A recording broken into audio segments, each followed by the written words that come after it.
আজ আমাদের সঙ্গে আলোচনার জন্য আমন্ত্রিত অতিথি হিসেবে আছেন জাতীয় নদী রক্ষা কমিশনের সাবেক চেয়ারম্যান ডক্টর মঞ্জুর আহমেদ চৌধুরী। ডক্টর মঞ্জুর আহমেদ চৌধুরী, আপনাকে আমাদের অনুষ্ঠানে স্বাগত জানাচ্ছি।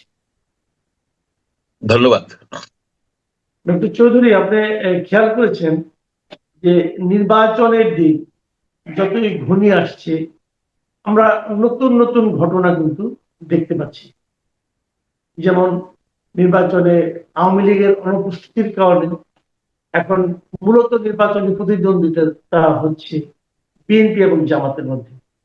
বিএনপি নিজেরা একটা জোট করেছে কিছু দলকে সঙ্গে নিয়ে, তার যারা শরিক আছে তাদেরকে কিছু আসনে ছাড় দিয়েছে এবং এটা মোটামুটি শান্তিপূর্ণ ভাবে এটা সমাধান হয়েছে, যদিও অনেক জায়গায় বিদ্রোহী প্রার্থী আছে, বাট তারা থামানোর চেষ্টা করছে। জোটের মধ্যে কোনো ঝামেলা নেই।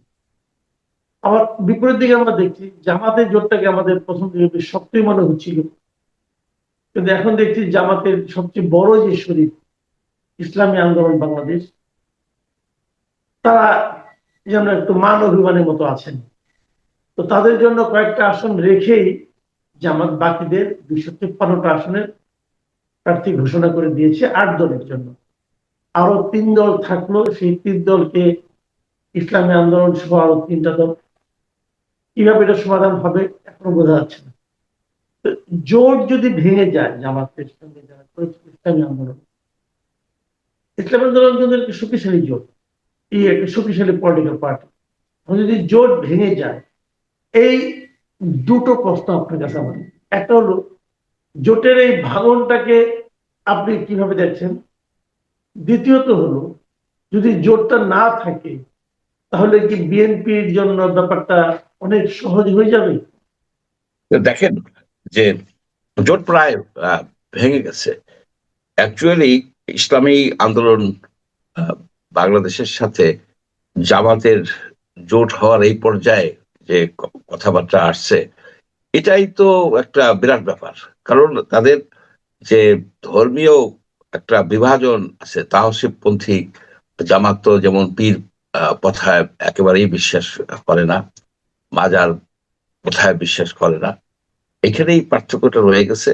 তারপরে যে এই যে রেজাউল করিম এবং ফয়জুল করিম, এই যে দুইজন পীর জাদা একই পরিবারের, এদের ভিতরেও কিন্তু এই আছে, দ্বিধা বিভক্তি আছে। একজন চাচ্ছে, একজন চাচ্ছে না। তবে এইটাকে একটা হাইপ যে এই দুইটা জামাতের সাথে এই দলটা থাকলেও হয়তো জামাতের অনেক সুবিধা হতো। সুবিধাটা কি মার্জিনাল হতো। ধরেন ইসলামী আন্দোলন বাংলাদেশ গত 3টা নির্বাচন করছে, সব নির্বাচনে ছিল মোটামুটি, তারা কিন্তু একটা সিটও পায় নাই। এমনকি মনে হয় একটা সিট ছাড়া তারা কোথাও তাদের জামানত বাঁচাতে পারেনি।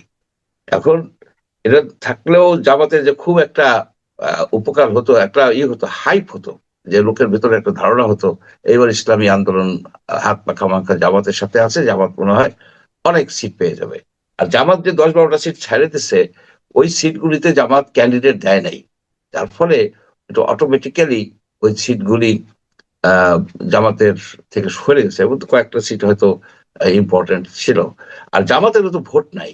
আপনি সারা বাংলাদেশে তো জামাতের যেটা যেভাবে বলা হচ্ছে, যেভাবে জামাতের ভোট মানে সেই শেয়ার বাজারের মতো জামাতের সিট নেওয়ার জন্য যে একটা একটা উঠে পড়ে লাগছে সবাই, জামাতের ওই সিটটা ছেড়ে দিলেই মনে হয় মানে হয়ে যাব, এই ধরনের কারাকারি আমার কাছে মনে হয় যে খুব বাড়াবাড়ি হয়ে যাচ্ছে। বিএনপির সিট ছেড়ে দিলে একটা কথা আছে, আওয়ামী লীগ বিএনপি ছাড়া আর কোন দলের সিট। আমি একটু থামাই আছি যে এক নম্বর কথা হলো, আপনি প্রথমত যে তথ্যটা দিচ্ছেন, তথ্যটা কিন্তু অনেকেই নেবে না, যে জামাতের কোনো ভোট নাই। জামাতের ভোট নাই, এটা কিন্তু একটা মিথে কারণে একসময় তো আমরা এটাও মনে করতাম যে মেয়েরা শিবিরকে ভোট দেয় না, কিন্তু আমরা তো 5টা বিশ্ববিদ্যালয়ে দেখলাম মেয়েদের হলেও শিবিরের জয় জয়কার। মেয়েরা শিবিরকে ভোট দেয় না, না দেওয়ার যে যুক্তিগুলি, এই যুক্তিগুলো আমরা জানি, কিন্তু দেওয়ার যুক্তিগুলি কি আমরা জানি না। তাহলে না জানার কারণটা কি এটা যে আমাদের অজ্ঞতা? তারা কিন্তু অনেক কিছু করে ফেলেছে যেটা হয়তো আপনি আমি বুঝতে পারছি না, এমনও তো হতে পারে। শুনেন, যে 5টা ইউনিভার্সিটিতে জামাতের বা শিবিরের যে নিরঙ্কুশ বিজয় হয়েছে, এই বিজয়ের পেছনে তাদের যে অনুঘটক, তাদের যে অনুষঙ্গ, যেসব ফ্যাক্টরের জন্য হয়েছে, সেগুলো একটু বিচার করি আমরা।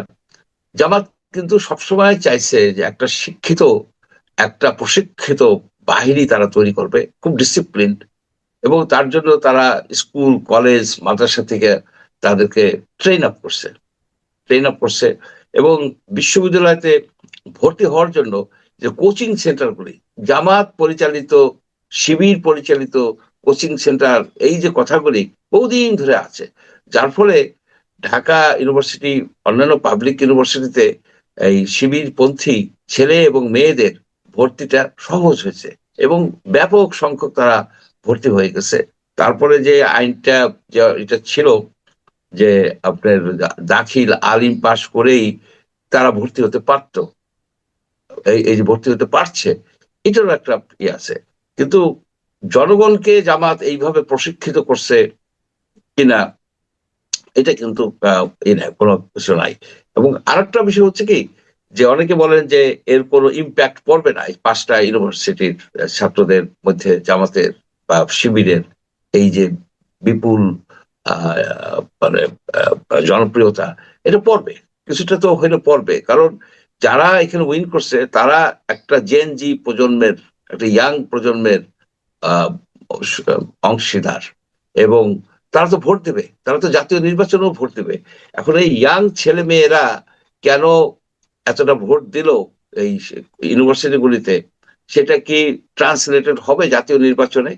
আমার মনে হয় এরা তো কর্মী, এরা তো অনেক নির্বাচনেই অংশগ্রহণ করবে, ব্যাপকভাবে অংশগ্রহণ করবে, এর একটা ইম্প্যাক্ট পড়বে। কিন্তু এমন ইম্প্যাক্ট পড়বে না যে জামাত বহু জায়গায় মানে 70-80টা সিট পেয়ে একটা ব্যাপক তুলকালাম কাণ্ড করে ফেলবে, সেই ধরনের আশা করাটা ঠিক হচ্ছে না। কারণ আমাদের যে মেইন স্ট্রিম পলিটিক্স এর মধ্যে তার সমর্থকের সংখ্যা অনেক কম, অনেক কম। এবং আপনি যদি ইতিহাস দেখেন, আমাদের যে নির্বাচনের যে 4টা নির্বাচন কেয়ারটেকারের আন্ডারে, যেগুলিকে বলা হয় যে রিলায়েবল, যেমন 91 এর ইলেকশন, 96 এর জুলাই ইলেকশন, 2001 এর ইলেকশন, 2008 এর ইলেকশনও, এখানে ধারাবাহিকভাবে জামাতের ভোট কমছে।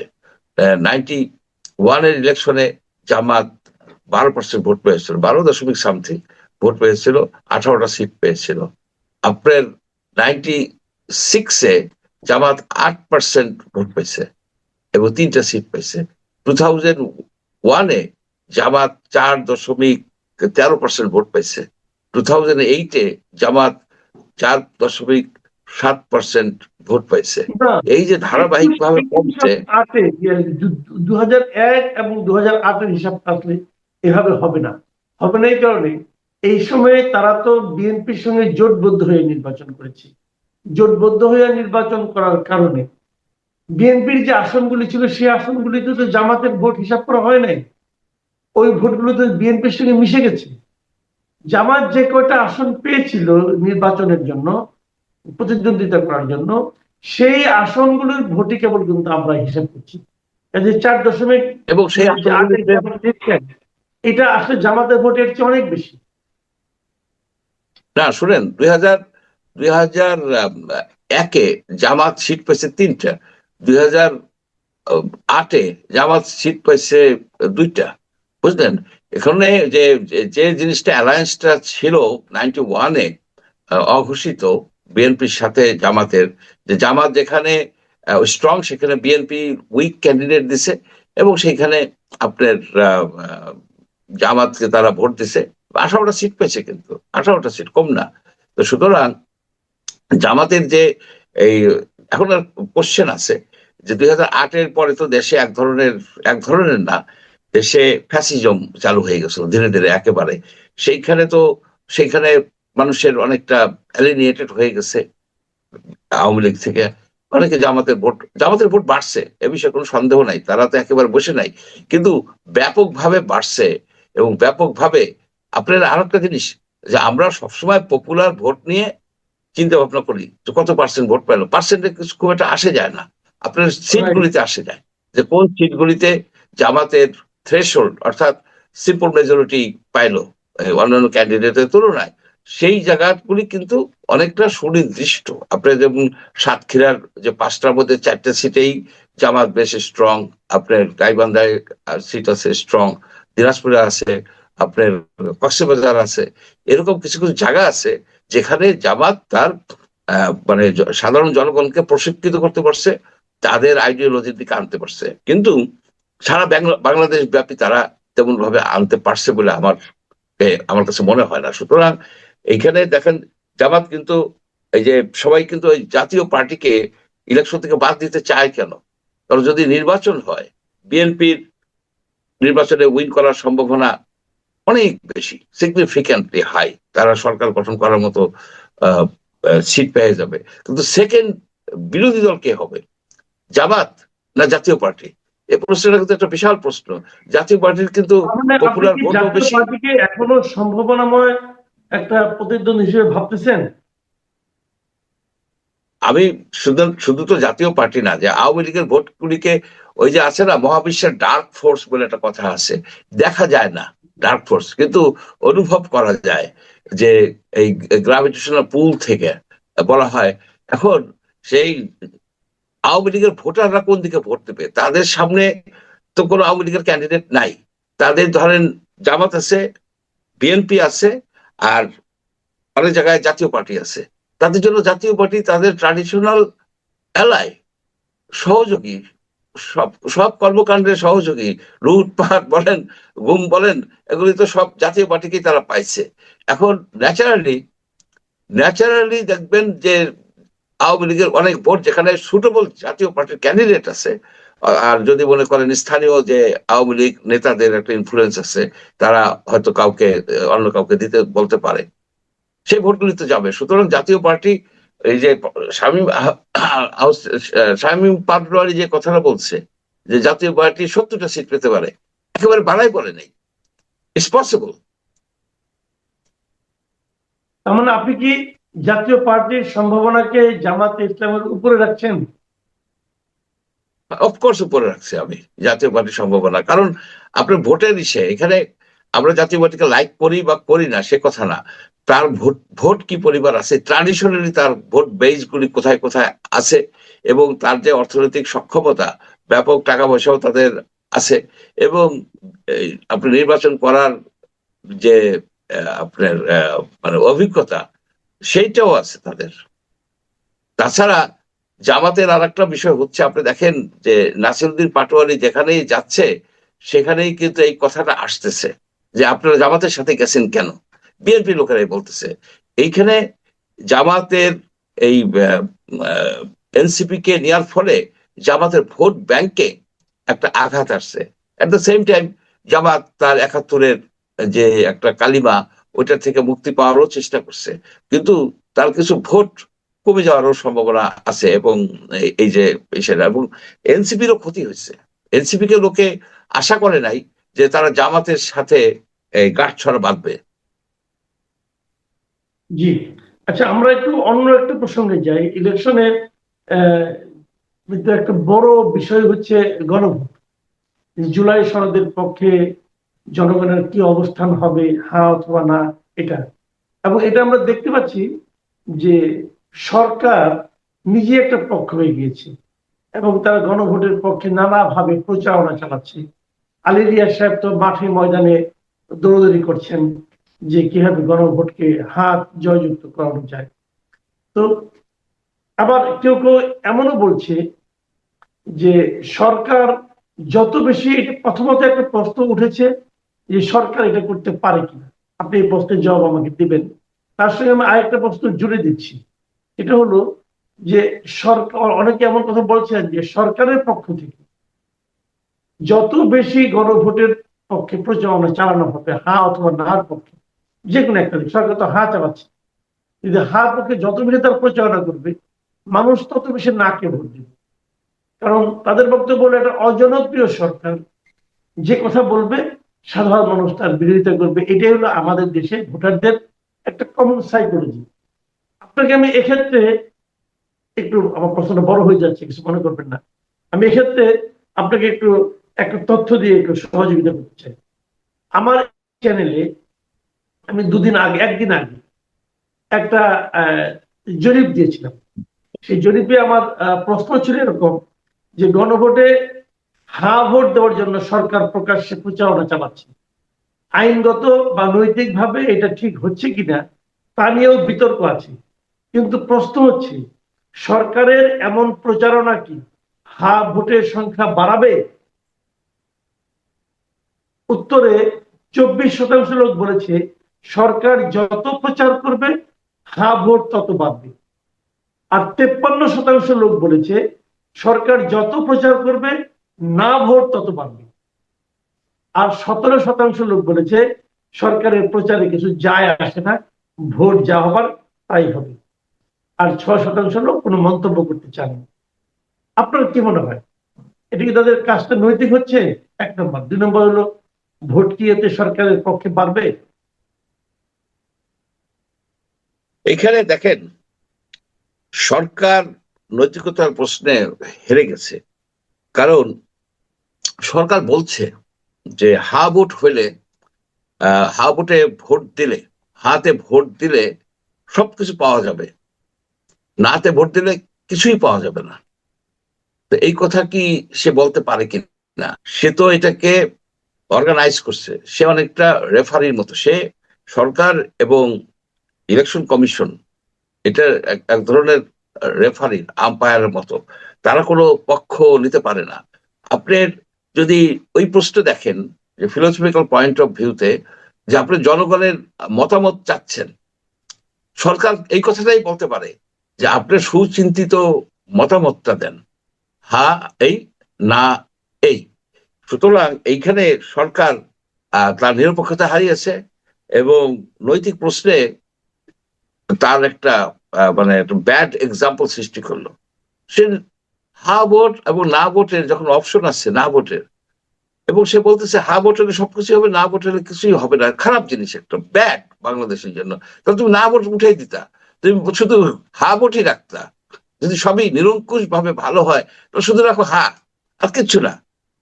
মানে না ভোটেরও তো বেনিফিট থাকতে পারে। যেমন আমি মনে করি যে আমি না ভোট দেব। আমি না ভোট দেব কেন? আমি কোনোভাবে সিদ্ধান্ত নেওয়া, কোনো একটা সাধারণ বুদ্ধিতে সিদ্ধান্ত নেওয়া যায় না যে এই ভোটের ব্যালটে, আমি যে ব্যালটটা ছাপা হবে সে ব্যালটটা আমি পড়ে দেখেছি, সেখানে 160টা শব্দ, 140টা না, আমি আগে 160টা শব্দ দেয়া আছে, পড়তেই লাগে 2 মিনিট। এবং সেখানে 4টা প্রপোজিশন, প্রস্তাবনা বা দফা আছে। এক দফায় আছে যে উচ্চ কক্ষ থাকবে, আমি উচ্চ কক্ষের বিরুদ্ধে। আবার আর এক দফায় আছে যে প্রাইম মিনিস্টারের টার্ম লিমিট করা হবে, যে যতবারই নির্বাচিত হন না কেন 10 বছরের বেশি হতে পারবেন না। এটা আমি লাইক করি, এটা আমি লাইক করি। এরকম আপনার আছে, কিছু কিছু আছে আমি পছন্দ করি, কিছু কিছু আছে আমি বিরোধিতা করি। এখন আমি একজন সাধারণ বুদ্ধির লোক, আমি কিভাবে ভোট দেবো? হা ভোটও দেবো কিংবা না ভোটও দেবো, তাহলে তো বাতিল হয়ে যাবে। ভোটের নিয়ম হচ্ছে যে কোনো একটা। আমি কিভাবে দেব? এখানে অনেকগুলি জিনিস আছে। আর একটা জিনিস হচ্ছে কি, ভোট মানে ইনফর্মড হওয়া। আপনি যখন একটা ক্যান্ডিডেটকে একটা মার্কায় ভোট দেন, যারা নিরক্ষর তারা তো মার্কা দেখে ভোট দেয়, আর যারা পড়তে পারে তারা ওই নাম দেখে ভোট দিতে পারে, মার্কাটাই মেইন। এখন দেখেন, তারা কিন্তু জানে যে এই মার্কার এই ক্যান্ডিডেট, তার জন্য ব্যাপক প্রচারণা চালানো হয়, ব্যাপক প্রচারণা চালানো হয়। ইলেকশন কমিশনও অনেক কিছু প্রকাশ করে ব্যালটে দিয়ে দিচ্ছে। সে ইনফর্ম ভোট দিচ্ছে, ইনফর্ম হয়ে একটা ভোট দিচ্ছে। আমি এই গণভোটে আমি কি ইনফর্মড হয়ে ভোট দিতে পারবো? আমি কি ওই ব্যালটটার যে 4টা দফা আছে পড়ার সময় পাবো? 2 নম্বর কথা হচ্ছে, ওই ব্যালটের মধ্যে দেয়া আছে যে এই জুলাই সনদের যে 30টা দফা, সেই 30টা দফা সব রাজনৈতিক দল এগ্রি করছে। সেটা হা ভোট দিলে সেটা আমার মেনে নিতে হচ্ছে। আপনি বলেন তো, এই 30টা দফা কোন জায়গায় কোন ওয়েবসাইটে আছে, কোথায় আছে এই 30টা দফা যেটা এগ্রি করে ই করছে? তারা তো এখানে 84টা দফা দিছে, 48টা দফা ই করছে বিভিন্ন ধাপে ধাপে, কিন্তু 30টা দফা এবং তার ওয়ার্ডিং গুলি কি, এগুলি খুঁজে পাওয়া যাচ্ছে না। 30টা দফা তারাও লেখছে ওইখানে, সেটা কোথায় আছে? কোথাও নাই। 30টা দফা ওইখানে দিয়ে দিত লেখা যে এই 30টা দফা। আপনার গণভোট হয় বাইনারি, হা কিংবা না, একটা প্রশ্নের উত্তর থাকে। এইখানে এরা লেজে গোবরে করে ফেলেছে। এখানে অনেকগুলি প্রশ্ন, অনেকগুলি প্রশ্ন। আপনি দেখেন একজন বিএনপির যদি ভোটার, সে তো বিশ্বাস করে 31 দফায়। এইখানে 31 দফায়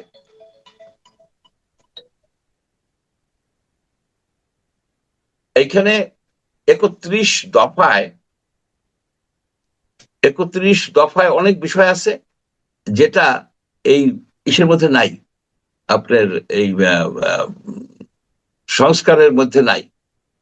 তাহলে সে কি করবে? সে যদি হা বলে আসে, তাহলে তার 31 দফা কায়েম করা হলো না, কারণ কিছু আছে কন্ট্রাডিক্টরি এই 31 দফার সাথে এই বিষয়টা। আরেকটা বিষয় হচ্ছে কি, যে এই সরকার একই একই পার্লামেন্টকে সে দুইটা ভাগে ভাগ করছে। যদি আপনার যে এটা কিভাবে ইমপ্লিমেন্টেড হবে তার জন্য যে গেজেট নোটিফিকেশন করছে, সেটা যদি আপনি সূক্ষ্মভাবে পড়ে দেখেন, যে এটা একটা অদ্ভুত বিষয় হয়েছে যে একজন সংসদ সদস্য, একাধারে সে সংসদ সদস্য, অন্য ধারে সে সংবিধান সংস্কার পরিষদের মেম্বার, অনেকটা আপনার এই কনস্টিটিউশনাল অ্যাসেম্বলির মতো। ওই পরিষদের যে মেম্বার, পরিষদটার জন্য আলাদা সভাপতি থাকবেন, বেসিক্যালি স্পিকারের মতো আলাদা একটা প্যারালাল বডি তৈরি হচ্ছে। সেইখানে প্যারালাল একটা বডি তারা তৈরি করছে, অর্থাৎ সংসদটাকে তারা সম্পূর্ণভাবে আপনার একটা কনফিউশনের মধ্যে সৃষ্টি করছেন। আর একটা বিষয় হচ্ছে যে সংবিধানকে কোনোভাবেই যাতে না করা যায়, চেঞ্জ না করা যায়, তার জন্য তারা রাখছে, অপশন রাখছে যে গণভোট করতে হবে। কিন্তু এইখানে যে অর্থাৎ আপনি যে কনস্টিটিউশনটা করে দিচ্ছেন সেটা ইমিউটেবল, সেটা পার্মানেন্ট, সেটাকে ভবিষ্যৎ জেনারেশন আর কোনোভাবেই চেঞ্জ করতে পারবে না, এই জিনিসটা আপনি করে দিচ্ছেন। কিন্তু আপনি এখানে সংবিধানটার যে সংস্কারগুলি যে এগুলি অ্যাডপ্ট করতেছেন সিম্পল মেজরিটির উপর ভিত্তি করে, আপনার সিম্পল মেজরিটির উপর ভিত্তি করা। এখানে চালাকি আছে, এখানে ব্যাপক একটা চালাকি আছে। আমি মনে করি কি এই গণভোট দিয়ে এই ইউনূস সরকার তাদের অনেক সুদূর প্রসারী অনেক পরিকল্পনা এগুলি আপনার কায়েম করতে চাচ্ছে। সুতরাং আমি আগেই বলছি আমি না ভোট দেব, এবং আমি আশা করব না ভোট জয়যুক্ত হবে। আচ্ছা, আরেকটা জিনিস, সেটা হলো গিয়ে যে নতুন একটা বিতর্ক আসছে, আরেকটা নতুন একটা জিনিস চালু করতে গিয়েছিল সরকার, সেটা হলো পোস্টাল ব্যালট। যারা প্রবাসে আছেন তারা ভোট দিবেন পোস্টাল ব্যালট। এখন এই পোস্টাল ব্যালট নিয়ে যে বিতর্কটা হয়েছে, যে 2-3 জায়গায় দেখা যাচ্ছে এক জায়গায় সব স্তূপকৃত হয়ে আছে পোস্টাল ব্যালট গুলো, আলটিমেটলি এই নতুন একটা জিনিস যেটা চালু করতে চাইবে, সেটা কি শেষ পর্যন্ত সফলভাবে সম্পন্ন হবে বলে আপনার মনে হয়? এটা কি নির্বাচন কমিশনের ব্যর্থতা হিসেবে আপনি বিবেচনা করবেন, নাকি অন্য কিছু? শুনেন, পোস্টাল ব্যালট নিয়ে কিন্তু আমেরিকায় তো অনেক গন্ডগোল হয়েছে। পোস্টাল ব্যালটের ব্যালট গুলি সেনাবাহিনী তাদের দেয়, এটা নিয়ে অনেক দেশেই গন্ডগোল আছে। বাংলাদেশে আরো বেশি গন্ডগোল হবে। পোস্টাল ব্যালট শুধু যে প্রবাসী তা না, যে বাংলাদেশে যেসব সরকারি কর্মকর্তারা আছেন যারা তাদের এলাকা থেকে দূরে, যেখানে তাদের যে নিবন্ধিত ভোট কেন্দ্র থেকে তারা দূরে থাকেন, আপনার 13 লক্ষ লোক নিবন্ধিত হয়েছে। তার মধ্যে অর্ধেকের মতো হচ্ছে প্রবাসে, বাংলাদেশের বাইরে, আর বাকিরা ভিতরে। এখন প্রবাসে যারা হয়েছে তারা তাদের ভোটার আইডি দিয়ে তাদের আপনার থাম দেয়া শেষ পর্যন্ত তারা নিবন্ধন করতে পারছেন। ঠিকানা কি দিচ্ছেন তারা? ঠিকানা, তাদের ঠিকানায় তো ডাইরেক্টলি যাচ্ছে বলে মনে হচ্ছে না। কারণ কি, এই যে বলতেছে এই যে বলতেছে যে বাহরাইনে সব পোস্টাল ডিপার্টমেন্ট সবগুলি ব্যালট একটা বাক্সে রেখে গেছে, রেখে চলে গেছে, রাইট?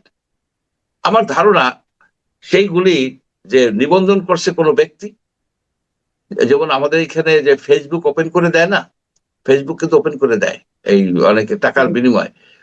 সবাই তো এভাবে নিবন্ধন অ্যাপে, যেমন অ্যাপে তো নিবন্ধন ঢোকাই যায় না, সেখানে আপনার ওই ওই যে জুয়ার অ্যাডভার্টাইজমেন্ট এসে যায়, ঢুকাই আমি অনেকবার চেষ্টা করছি, ঢুকতে পারি না। এই যে আপনার যে পোস্টাল ভোট বিডি ঢোকা যায় না। এখন কেউ হয়তো এক ব্যক্তি সবাইটাকে দিয়ে একই ঠিকানা দিয়ে দিচ্ছে, একই ঠিকানা, সেদিন একই ঠিকানায় আসছে। আমার একটা ধারণা, এটা তদন্ত হওয়া উচিত যে একই ঠিকানায় কয়টা ব্যালট হয়েছে, কয়টা, মানে ব্যালটটা তার কাছে যাওয়ার ঠিকানা যে কোন ঠিকানায় ব্যালটটা তার কাছে বসবে। এটাকে আচ্ছা, অ্যাকচুয়ালি এটা কি যদি এটা কি আপনার এটা কি আরো আধুনিক করা যেত না? আপনি দেখেন, আধুনিক করা অনলাইনে যেত। যে আমরা লেনদেন করি, আমরা যে অনলাইনে কার্ড দিয়ে লেনদেন করি, আমরা তো হম মানে হম মানে লাখ লাখ টাকা কিন্তু লেনদেন করতেছি অনলাইনে। ওখানে তো কোনো সমস্যা হচ্ছে না। তো যারা বিদেশে না, আছেন আপনার তাদেরকে সমস্যা আমরা হচ্ছে না, স্মার্ট কার্ড এখানেও সমস্যা হওয়ার কথা না, করতে পারবে। এখানেও সমস্যা হওয়ার কথা না। আরেকটা বিষয় হচ্ছে কি, আপনি ব্যালট তো আগেই দিয়ে দিচ্ছেন, রাইট? আপনি তো ক্যান্ডিডেটের নাম নাই, আপনি কারা তার এলাকায় ক্যান্ডিডেট, আপনি ওনাকে মার্কা দেখে সেই করবে, বুঝবে। কিন্তু যারা স্বতন্ত্র, মার্কা আছে, কিন্তু তার তো জানতে হবে তার ব্যালটে শেষ পর্যন্ত কারা কারা আছে, এই এই ইসের নামও জানতে হবে, তার শুধু মার্কা হইলে হবে না, তার নামও জানতে হবে। এটা কিন্তু হয় নাই। সুতরাং আমি মনে করি যে এটা ফার্স্ট ইনিশিয়েটিভ, এটার কালেকশন করা যাবে। তো সারা বাংলাদেশে তো পোস্টাল ব্যালট বেশি করে নাই, শুধুমাত্র আপনার চিটাগাং ডিভিশনে সবগুলোই 90%ই চিটাগাং ডিভিশনের থেকে করা হয়েছে, নোয়াখালী, ফেনী 3, কিন্তু এখন এবং যে ওইসব জায়গায় ঝামেলাটা কিন্তু হলো, আপনার 10। আমি বলছি যে ঝামেলাটা হলো, এর জন্য আপনি কাকে দায়ী করবেন? কাকে ওখানে দায়ী করতে হবে? এখানে তো এটাকে অনেক টাকা খরচ হয়ে গেছে। দায়িত্ব, এটা কি নির্বাচন কমিশনের এটা তো অযোগ্যতা বা অনভিজ্ঞতা দায়ী? অফকোর্স ইসে দায়ী, অফকোর্স দায়ী। আপনার যেমন ধরেন এই এই যে ব্যালটের মধ্যে ধানের শীষের যে বিষয়টা আমি দেখেছি, এই ভিডিওতে দেখেছি, অ্যাকচুয়ালি ফোল্ডিং এর মধ্যে ফেলানো হয়েছে, ইচ্ছে করে ফেলানো হয়েছে। আপনার যে কলাম ওয়াইড এবং কলাম হাইট, এইগুলিকে ম্যানিপুলেট করে এই ধানের শীষটাকে ফোল্ডিং এর মধ্যে ফেলাই দেওয়া হয়েছে। ফোল্ডিং এর মধ্যে ফেলাই দেওয়ার ফলে ক্লিয়ারলি বোঝা যায় না। এখানে আপনার ধানের শীষ একটা প্রমিনেন্ট এ, জাস্ট অন্য আর একটা না, সিম্পল না, এটা ইম্পর্টেন্ট। এটাকে টপে আনতে হবে, প্রমিনেন্ট জায়গায় রাখলেই পারতো। এবং ফোল্ডিং এর জায়গাটা তাদের বোঝা উচিত ছিল, ফোল্ডিং এর জায়গাটা কিন্তু হয়ে যায়, অনেক সময় সিগনেচার আপনার নষ্ট হয়ে যায়, অনেক সময় লেখা বোঝা যায় না ফোল্ডিং এর। এটা যারা আহ, মানে আগে চিঠিপত্র লেখতে থাকতো, ফোল্ডিং এর জায়গাটাই কিন্তু সবচেয়ে থাকে। সে ফোল্ডিং এর জায়গাটা আপনার রাখা উচিত ছিল ফাঁকা, ফোল্ডিং এর জি, জায়গাটা আপনার ফাঁকা রেখে দিলে, ফোল্ড করে দিলে সব ওইখানে মিলিয়ে আর এই সব সমস্যাটা। মিলিয়ে আপনি কি আশা করছেন? সব মিলিয়ে নির্বাচনটা জি, কেমন হবে বলে মনে করছেন আপনি? মানে সব মিলিয়ে নির্বাচনটা, কেমন হবে? নির্বাচন হওয়াটাই তো মেইন কথা না। নির্বাচন নিয়ে ব্যাপক শঙ্কার কথা আছে, অনেকে শঙ্কার কথা বলছেন। এই জাতীয় পথে রিটের যে বিষয়টা, রিটের ওটা কি আউটকামটা কি হবে 25 তারিখে, কারণ 25 তারিখের মধ্যে কারণ দর্শার নোটিশ দিছে, তারা কি বাতিল হয়ে যাবে কিনা এই রিট অনুসারে, এইসব নিয়ে একটা শঙ্কা আছে। তবে একটা জিনিস আমি যেটা দেখতেছি, অ্যাটলিস্ট আমি ওই শিবচরের বা মাদারীপুরের যে নির্বাচনের যে প্রস্তুতি, ইসের পক্ষ থেকে, জেলা প্রশাসনের পক্ষ থেকে কঠিন জি, প্রস্তুতি নিয়ে আছে। যে আমাদের যে ডিসি সাহেব আসছেন মাদারীপুরে, উনি একটা স্ট্যান্ড নিছেন যে কোনো অবস্থাতেই এই ভোটে কারচুপি করতে দেওয়া হবে না। এবং শিবচরের অ্যাডমিনিস্ট্রেশনও বেশ স্ট্রং এনেছে এখানে। যারা ওই যে পায়তারা করছে না, যে আমরা আহ, করে ফেলবো, সেন্টার দখল করে ফেলবো, একটা কায়দা আছে, সেন্টার দখল টখল করে ভোট ব্যালট বাক্সের মধ্যে ভরে দেয়, সেটা সেটা মনে হয় এবার করতে পারবে না। বা এজেন্টদেরকে ভয় দেখায়, এটা করতে গেলে যেভাবে কড়াকড়ি করতেছে, তাতে যারা এগুলি করতে যাবে তারা সব গ্রেপ্তার হয়ে যাবে, একেবারে গ্রেপ্তার হয়ে যাবে, এ বিষয়ে কোনো জি, সন্দেহ নাই। বুঝতে সুতরাং পেরেছি। শিবচর তো আপনার অ্যাডমিনিস্ট্রেশন সম্বন্ধে আমার ধারণা, শিবচর তো আপনার নিজের এলাকা। কাজে আপনার নিজের এলাকা আমি নিয়ে যে আপনি সেটা ভুল অভিজ্ঞতার কথা রাখি, বললেন। হ্যাঁ, কিন্তু আপনার নিজের এলাকার আমি অভিজ্ঞতা আমার যেটা নিজের বলেন এলাকা সেটা থেকে ভুল রাখি যে কি পজিটিভ অবস্থা অভিজ্ঞতা, হতে পারে। কিন্তু অন্য অন্য জায়গায় কি হবে সেটা অবশ্য আমরা এখনো জানি না। সব অন্যান্য জায়গায় জায়গায় আমরা এরকম কনক্লুশনে আসতে পারি, কোনো দল তো নাই ক্ষমতায়, সেই অর্থে কোনো জি দল ক্ষমতায় নাই, সুতরাং এবং অ্যাডমিনিস্ট্রেশনের ডিসিদের ইউনোদেরকে যেভাবে হেনস্থা করা হয়েছে শেখ হাসিনার আমলে বায়াস্ট হওয়ার জন্য, তাদেরও একটা শিক্ষা হয়েছে। তারা এগুলি বায়াস্ট হলো, পরে দেখা গেল কি এই জন্য তাদের ক্যারিয়ারটা ধ্বংস হবে। তারা অ্যাডমিনিস্ট্রেশন যতদূর আমার মনে হচ্ছে যে কোনো অবস্থাতেই নির্বাচনকে তারা বায়াস্ট হতে দেবে না। দিনের ভোট রাতে, রাতের ভোট সকালে, এইসব কিছু হবে বলে আমার কাছে মনে হয় না। কিন্তু তারপরেও জি মানুষের ভিতরে একটা শঙ্কা আমি দেখতেছি জি, অনেক যে ধন্যবাদ। কি হবে। কারণ কি যে অনেক ধন্যবাদ জনাব একটা মঞ্জুর আহমেদ ব্যাপক চৌধুরী। অংশ। আমাদের প্রত্যাশা এরকমই থাকুক। আপনি যেটা প্রত্যাশা করছেন যে প্রশাসন নিরপেক্ষ ভূমিকা পালন করবে, যদি প্রশাসন নিরপেক্ষ ভূমিকা পালন করে তাহলে আমরা আশা করতেই পারি যে আমরা একটা অন্ততপক্ষে মানে যাই ভোট হোক সেটা যেন নিরপেক্ষভাবে গড়ানো হয়, সেটা যেন নিরপেক্ষভাবে প্রতিফলিত হয় জনরায়, সেটাই আমরা প্রত্যাশা করি। আপনি ভালো থাকবেন প্রিয় দর্শক। আপনারা শুনলেন জনাব মঞ্জুর আহমেদ চৌধুরীর বিশ্লেষণ। আগামীতে আবার আমরা মিলিত হব। আপনারা ভালো থাকবেন। আল্লাহ হাফিজ।